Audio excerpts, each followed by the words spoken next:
All right.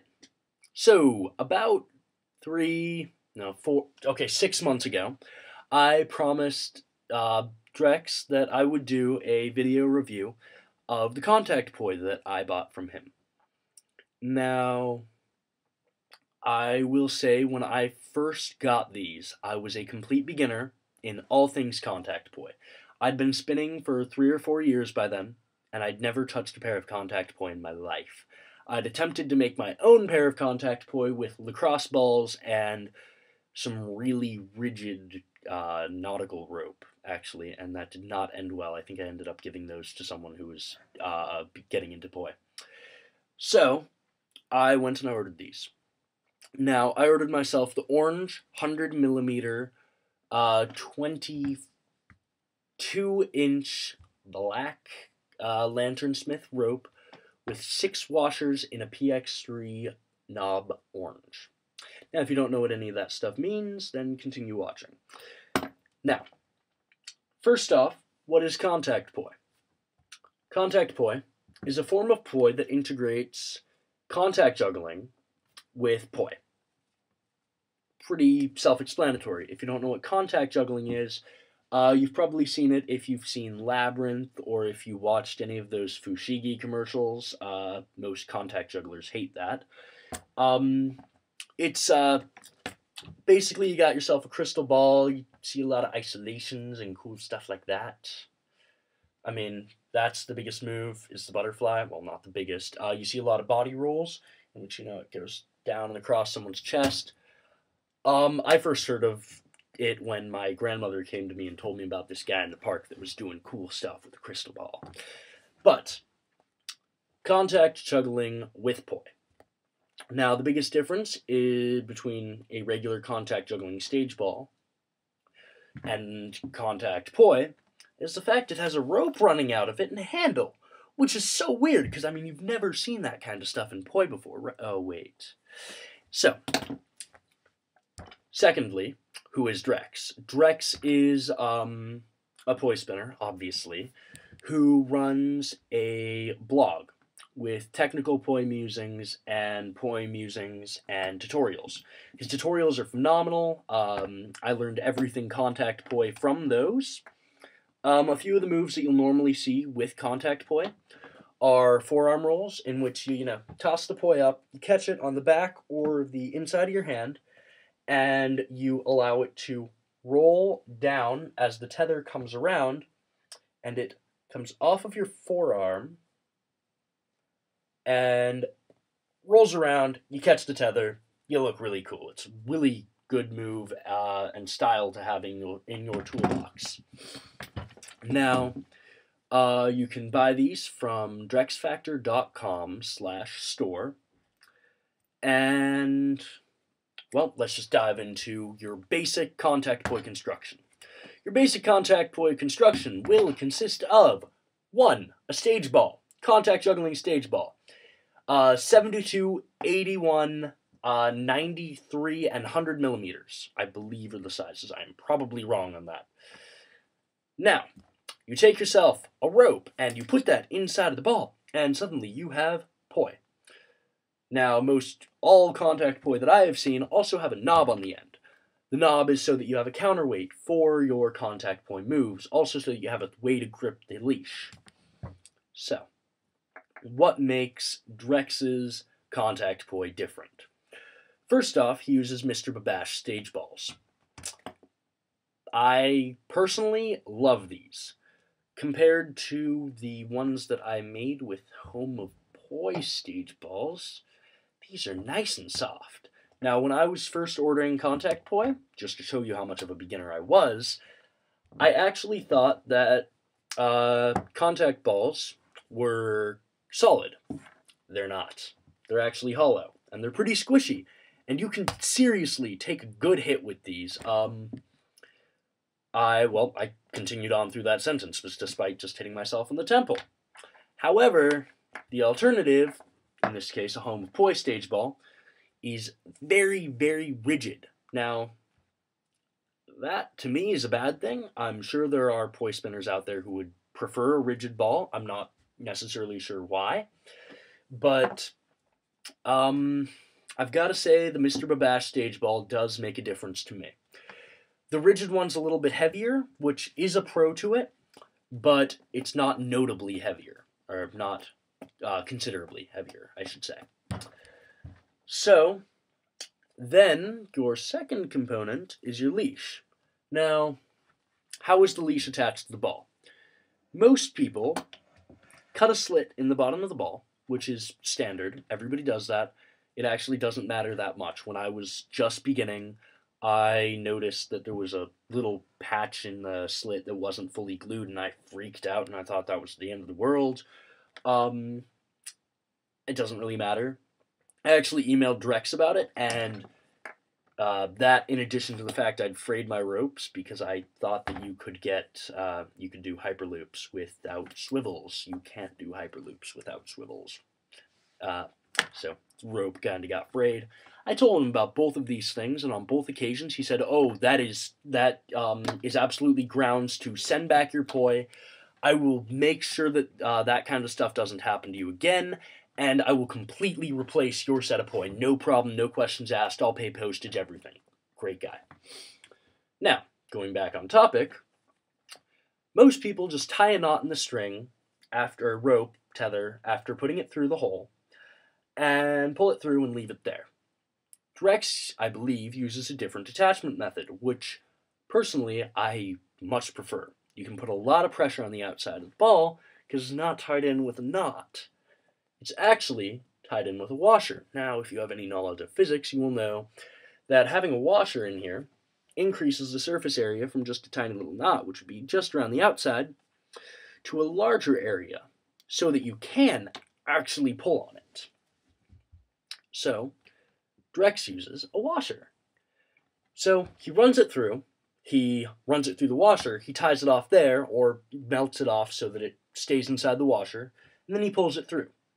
Now, what that does is that makes sure that the ball is not obstructed in any way by a knot on the inside or something like that, which kind of would throw off the weight if you're that sensitive. Not necessarily sure if anyone is, but I thought it was worth mentioning. Another thing that really strikes me about the ball to tether attachment method is the fact that he did a really good job drilling out the hole so it looks very seamless, very well done. Now, moving on, the rope that I got with mine was, I guess you could say, standard contact poi rope. It's actually what Charlie Cushing, the guy in charge of Lanternsmith, uses for his rope, which is, I guess it's some sort of polyester, but it's very, very strong.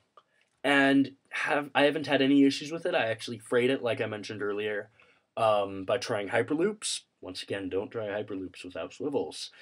And it's all very good componentry. Now, getting to the last part, which is a little bit more customizable, which you'll probably need to know about if you're looking to buy your first pair of contact poi, you have your handle. Now, little bit of background. I live in Germany at the moment, and it's kind of the dead of winter right now. It's January 9th, and it's freezing cold out there. So, if I go outside to practice any sorts of throws or contact poi at all, and I toss this around, the tether comes around, and I go to catch it, I miss the handle by a little bit, which is normal. And it comes and it wraps around and pops you in the knuckle. This is a very hard grip, or a very hard handle. It's a PX3 knob, which is generally used on a juggling club. Well, you don't really want cold hands and cold bones being hit by something really hard. It's not very fun. So, what does Drex offer as an alternative? Well, this Charlie Cushing guy from Lanternsmith, who sold him this rope, also carries these things, which these are actually on my Flow Toys. He carries these things called palm grips. Palm grips are a nice, soft alternative.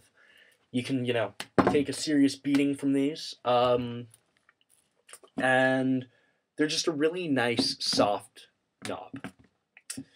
That does not sound right. One of the biggest things, or one of the most notable things about these is Lanternsmith has a product called Pixel Dust. Now, Pixel Dust is your run-of-the-mill phosphorescent material, except it's a lot brighter. So you look at this. This is actually a glow handle because it's part of my LED equipment, and you'd expect it not to glow very much. Now, I will say Drex offers glow handles on his site for the Poi. Well, you grab yourself a UV flashlight, and you just hit the handle with the UV flashlight for a few seconds. This is a really bad one because I bought it off of Amazon instead of off of his site. Now, you hit it with the light for a few seconds, and it is glowing bright enough to be visible in a very well-lit room on a video camera. If that doesn't say enough for it, then I really don't know what does. But that's a very, very good alternative if you're looking to practice tosses in the dark or in a not very well-lit environment or something like that. You should definitely get the Lantern Smith glow handles, or palm grip glow handles. Now, why am I mentioning that you should get those? How do you change your options? Well, if you go to where you buy these, which is DrexFactor.com/store, which I think I'll probably end up putting in the description if I remember, you will see that there are 3 categories of options that you need to choose from. Head, or Poi head, tethers, and handles. Head, tethers, handles. Pretty self-explanatory. The head can be chosen between 80mm, 90mm, and 100mm. I like 100mm balls because I'm a very big person. I'm 6'5", and I need something pretty big for me. Also, I like something that's nice and large and visually stunning, which is why I got orange. You also, of course, can select color after you select head size.